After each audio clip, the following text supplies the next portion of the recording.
Hi hello ಎಲ್ರಿಗೂ ನಮಸ್ಕಾರ. Welcome back to Bhagya creation. ಯಾರ್ಯಾರಾಗೆ ನಮ್ಮ ಚಾನಲ್ ನೋಡ್ತಾ ಇದ್ದೀರಾ ದಯವಿಟ್ಟು ಸಬ್ಸ್ಕ್ರೈಬ್ ಮಾಡ್ಕೊಳ್ಳಿ. ನನ್ನ ವಿಡಿಯೋ ಇಷ್ಟ ಆದರೆ ಒಂದು ಲೈಕ್ ಕೊಡಿ. ನಾನಿವತ್ತು ಪನ್ನೀರ್ ಮತ್ತು ಸ್ವೀಟ್ ಕಾರ್ನ್ ಎರಡನ್ನೂ ಹಾಕಿ ಇವತ್ತು ಫ್ರೈಡ್ ರೈಸ್ ಮಾಡ್ತಾಯಿದ್ದೀನಿ. ತುಂಬಾ ಚೆನ್ನಾಗಿರುತ್ತೆ. ರೆಸ್ಟೋರೆಂಟ್ಗಿನ್ನ ಮನೇಲೇ ಆರಾಮಾಗಿ ಈಸಿಯಾಗಿ ಮಕ್ಕಳಿಗೂ ಅಷ್ಟೇ ಕಲರ್ಫುಲ್ಲಾಗಿ ಮಾಡ್ಬೋದು. ಇವಾಗ ಮೊದಲಿಗೆ ಹೇಗೆ ಮಾಡೋದು ಅಂತ ತೋರಿಸ್ತೀನಿ ಬನ್ನಿ. ಇವಾಗ ಮೊದಲಿಗೆ ನಾನು ಗ್ಯಾಸ್ ಹಚ್ಚಿ ಒಂದು ಬಾಣಲಿನ ಇಟ್ಕೊಂಡಿದ್ದೀನಿ. ಅದಕ್ಕೆ ಒಂದು ಸ್ವಲ್ಪ ಎಣ್ಣೆನ ಹಾಕ್ಕೊಂಡು ನಾನಿಲ್ಲಿ ಪನ್ನೀರ್ನ ಸ್ವಲ್ಪ ಕಟ್ ಮಾಡಿ ಇಟ್ಕೊಂಡಿದ್ದೀನಿ. ನಿಮಗೆ ಜಾಸ್ತಿ ಬೇಕು ಅಂದರೆ ಜಾಸ್ತಿ ಕಟ್ ಮಾಡ್ಕೋಬೋದು. ಮಕ್ಳಿಗೆ ತುಂಬಾ ಇಷ್ಟ ಅಲ್ವಾ, ಹಾಗಾಗಿ ಅದಕ್ಕೆ ಸ್ವಲ್ಪ ಉಪ್ಪು, ಖಾರದ ಪುಡಿ, ಅರಿಶಿನ ಪುಡಿನ ಮಿಕ್ಸ್ ಮಾಡಿ ಇಟ್ಟಿದ್ದೆ. ಯಾಕೆಂದರೆ ಸ್ವಲ್ಪ ಟೇಸ್ಟ್ ಇರಲಿ ಪನ್ನೀರು ಅನ್ನೋ ಕಾರಣಕ್ಕೆ. ಈಗ ಅದನ್ನು ಆ ಎಣ್ಣೆ ಕಾದ್ಮೇಲೆ ಅದನ್ನು ಹಾಕಿ ಸ್ವಲ್ಪ ಫ್ರೈ ಮಾಡ್ಕೋಬೇಕು. ನಿಮಗೆ ಇನ್ನೂ ಸ್ವಲ್ಪ ಜಾಸ್ತಿ ರೋಸ್ಟ್ ಮಾಡ್ಕೋಬೇಕು ಅಂದರೂ ಮಾಡ್ಕೊಳ್ಳಿ. ಬಟ್ಟು ತುಂಬ ರೋಸ್ಟ್ ಆದರೆ ಅದು ರಬ್ಬರ್ ಥರ ಆಗೋಗ್ಬಿಡುತ್ತೆ, ಸ್ಮೂತಾಗಿರಲ್ಲ ತಿನ್ನೋದಕ್ಕೆ. ಹಾಗಾಗಿ ನಾನಿಲ್ಲಿ ಒಂದು ಮೀಡಿಯಮಲ್ಲಿ ಫ್ರೈ ಮಾಡಿಬಿಟ್ಟು ಎತ್ತಿಟ್ಕೊತಾ ಇದ್ದೀನಿ. ನೋಡಿ, ಈ ರೀತಿ ಆದರೆ ಸಾಕು. ಇದನ್ನು ಒಂದು ಪ್ಲೇಟ್ಗೆ ಸಪ್ರೇಟು ಎತ್ತಿಟ್ಕೊತಾ ಇದ್ದೀನಿ. ತುಂಬಾ ಚೆನ್ನಾಗಿರುತ್ತೆ. ಮಕ್ಕಳಿಗೆ ಪನ್ನೀರ್ ಕಂಡ್ರೆ ತುಂಬಾ ಇಷ್ಟ. ಹಾಗೆ ಅದ್ರ ಜೊತೇಲಿ ನಮಗೆ ತಿಂಡಿನೂ ಓಕೆ, ಏನಾದರೂ ತಿನ್ನಿಸ್ಬೇಕು, ಬರೀ ಇದನ್ನೇ ತಿನ್ನಿಸೋದಕ್ಕೂ ಆಗಲ್ಲ. ತರಕಾರಿ ಸಮೇತ ಎಲ್ಲ ತಿನ್ನಿಸ್ಬೇಕು ಅಂದಾಗ ನಾವು ಹಿಂಗೆ ವೆರೈಟಿಯಾಗಿ ಮಾಡಿಕೊಡ್ಬೇಕಾಗುತ್ತೆ. ಇವಾಗ ಎಲ್ಲ ಒಂದು ಪ್ಲೇಟಿಗೆ ಎತ್ತಿಟ್ಕೊಂಡೆ. ಇಲ್ಲಿ ನಾನೀಗ ಹಸಿರು ಮೆಣಸಿನ್ಕಾಯಿ ಒಂದು 2-3 ಮತ್ತು ಒಂದು ಮೀಡಿಯಮ್ ಸೈಜು ಒಂದು 2 ಈರುಳ್ಳಿನ ಸ್ಲೈಸಿಯಾಗಿ ಕಟ್ ಮಾಡ್ಕೊಂಡಿದ್ದೀನಿ. ನಿಮಗೆ ಕಡಿಮೆ ಈರುಳ್ಳಿ ಬೇಕು ಅಂದರೆ ನೀವು ಒಂದು ಹಾಕ್ಕೊಂಡ್ರೂ ಸಾಕಾಗುತ್ತೆ. ಇಲ್ಲಿ ಒಂದು 2-3 ಜನಕ್ಕೆ ಆಗುತ್ತೆ ಟಿಫನ್ನು. ತುಂಬಾ ಚೆನ್ನಾಗಿರುತ್ತೆ. ಈಗ ಇದನ್ನು ಹಾಕ್ಕೊಂಡು ಚೆನ್ನಾಗಿ ಸ್ವಲ್ಪ ಫ್ರೈ ಮಾಡ್ಕೊಳ್ಳಿ.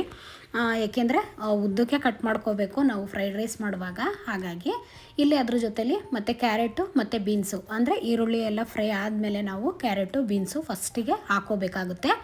ಹಾಕ್ಕೊಂಡು ಇದನ್ನು ಸ್ವಲ್ಪ ಫ್ರೈ ಮಾಡ್ಕೋಬೇಕು. ಅದ್ರ ಜೊತೆಲಿ ನಾನಿಲ್ಲಿ ಸ್ವೀಟ್ ಕಾರ್ನ್ನ ಹಾಕ್ಕೊತಾ ಇದ್ದೀನಿ. ಏಕೆಂದರೆ ಅದು ಸ್ವಲ್ಪ ಎಣ್ಣೆಲಿ ಚೆನ್ನಾಗಿ ಫ್ರೈ ಆಗಬೇಕಲ್ವ. ಹಾಗಾಗಿ ನಾವು ಯಾವುದೇ ಇದನ್ನೆಲ್ಲ ಬೇಯಿಸಿ ಮಾಡೋ ಅಂಥ ಅವಶ್ಯಕತೆ ಇಲ್ಲ. ಇದರಲ್ಲಿ ಸ್ವಲ್ಪ ಎಣ್ಣೆಲಿ ಚೆನ್ನಾಗಿ ಫ್ರೈ ಆಗಿಬಿಟ್ರೆ ಸಾಕು, ತುಂಬಾ ಚೆನ್ನಾಗಿರುತ್ತೆ. ನಾವು ರೆಸ್ಟೋರೆಂಟಲ್ಲಿ ಹೋಗಿ ತಿಂತಾ ಇರ್ತೀವಲ್ವ, ಅದ್ರ ಬದಲು ಮನೇಲೇ ತುಂಬ ಈಸಿಯಾಗಿ ಮಾಡ್ಕೊಬೋದು, ಕಲರ್ಫುಲ್ಲಾಗಿರುತ್ತೆ. ಹಾಗಾಗಿ ಈಗ ಕ್ಯಾರೆಟು, ಬೀನ್ಸು, ಸ್ವೀಟ್ ಕಾರ್ನು ಹಾಕ್ಕೊಂಡು ಇದಕ್ಕೆ ಶುಂಠಿ ಬೆಳ್ಳುಳ್ಳಿನ ಹಾಕ್ಕೊಂಡಿರ್ತೀವಲ್ಲ, ಚೆನ್ನಾಗಿ ಫ್ರೈ ಆಗಬೇಕು ಇದರೊಳಗೆ. ಇವಾಗ ಇದ್ರ ಜೊತೇಲಿ ನಾವು ಉಪ್ಪನ್ನು ಆ್ಯಡ್ ಮಾಡ್ಕೊಂಬಿಡೋಣ. ಏಕೆಂದರೆ ತರಕಾರಿಗೆಲ್ಲ ಸ್ವಲ್ಪ ಉಪ್ಪು ಚೆನ್ನಾಗಿ ಹತ್ಕೋಬೇಕಲ್ವ. ಹಾಗಾಗಿ ಇಲ್ಲಿ ನಿಮಗೆ ರುಚಿಗೆ ತಕ್ಕಷ್ಟು ಉಪ್ಪನ್ನು ಹಾಕ್ಕೊಳ್ಳಿ. ನಿಮಗೆ ತರಕಾರಿಗೆ ಎಷ್ಟು ಬೇಕೋ ಅಷ್ಟು ಮಾತ್ರ ಹಾಕ್ಕೊಂಡು ಆಮೇಲೆ ನೀವು ರೈಸ್ ಹಾಕ್ಕೊಂಡಾದ್ಮೇಲೆ ನೀವು ಹಾಕ್ಕೋಬೋದು ಉಪ್ಪನ್ನು. ನಾನಿಲ್ಲಿ ಒಂದು 2 ಟೇಬಲ್ ಸ್ಪೂನ್ ಅಂದರೆ ಚಿಕ್ಕ ಸ್ಪೂನಲ್ಲಿ ನಾನು ಹಾಕ್ಕೋತಾ ಇದ್ದೀನಿ, ತರಕಾರಿಗೆ ಬೇಕಲ್ವ. ಹಾಗಾಗಿ ಈಗ ಇದು ಚೆನ್ನಾಗಿ ಫ್ರೈ ಆಗಿದೆ. ಅಂದರೆ ತುಂಬ ಚೆನ್ನಾಗಿ ಫ್ರೈ ಮಾಡಬಾರ್ದು, ಸ್ವಲ್ಪ ಕ್ರಿಸ್ಪಿಯಾಗೂ ಇರಬೇಕು. ಆ ರೀತಿ ನೀವು ಫ್ರೈ ಮಾಡ್ಕೋಬೇಕು. ಮತ್ತು ಇಲ್ಲಿ ಕ್ಯಾಪ್ಸಿಕಮ್ಮು ಮತ್ತು ಎಲೆಕೋಸು ಕಟ್ ಮಾಡಿ ಅದನ್ನು ಅಷ್ಟೇ ಉದ್ದುದ್ದಕ್ಕೆ ನೀವು ಕಟ್ ಮಾಡ್ಕೋಬೇಕು. ಇದಕ್ಕೆ ಅದನ್ನು ಕಟ್ ಮಾಡಿಕೊಂಡು ಇವಾಗ ಹಾಕ್ಕೋತೀನಿ. ಯಾಕೆಂದರೆ ಇದು ತುಂಬಾ ಬೇಗನೆ ಫ್ರೈ ಆಗಿಬಿಡುತ್ತೆ. ಹಾಗಾಗಿ ಫಸ್ಟಿಗೆ ಹಾಕೋಬಾರ್ದು, ಆಮೇಲೆ ಹಾಕ್ಕೊಂಡ್ರೆ ಸಾಕು, ತುಂಬ ಬೇಗನೆ ಫ್ರೈ ಆಗುತ್ತೆ. ಇವಾಗ ಇದನ್ನು ಫ್ರೈ ಆಯಿತು ನೋಡಿ. ಇವಾಗ ನಾನಿಲ್ಲಿ ಒಂದು ಬೌಲಷ್ಟು ರೈಸನ್ನು ತೊಗೊಂಡಿದ್ದೀನಿ.